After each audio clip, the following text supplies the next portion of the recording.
nakulab na raw na direktor sa Viva Max si Salome Salvi sa kanyang adult content videos.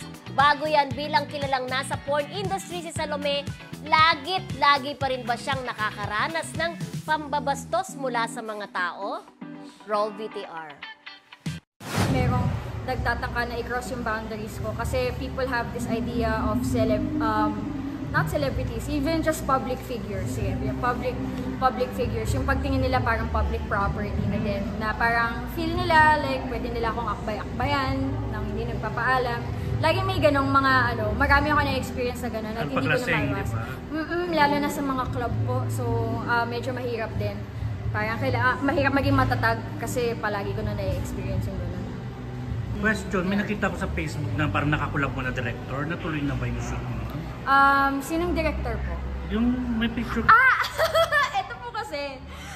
Ano lang po, eme lang na po namin yun. Kasi alam namin na he's quite conventionally attractive. Alam namin na maggagawa ng ingay. Anong pangalan ni Direk na? Si Christian Paulo Lat po. Ano po siya? Christian Paulo? Lat. Christian Paulo Lat. Ano po siya? Director rin po sa Viva Max. Tapos doon ko po siya nakilala kasi maliit lang naman po yung community ng Viva Max. So yun.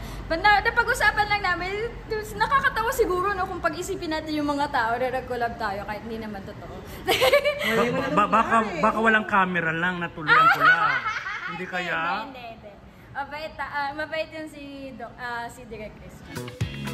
So, eme lang, di natuloy. Pero pwede namang walang camera, di ba? Ay! Pwede maganda pang collab, di ba? Kaya, di ba, sabi, hindi pa siya nababastos, no? Hindi, nababastos na kasi lasing-lasing na. Parang Pagpupunta siya sa siya mga mismo. club. Oo, sa mga bar-bar siguro, sa mga di ba?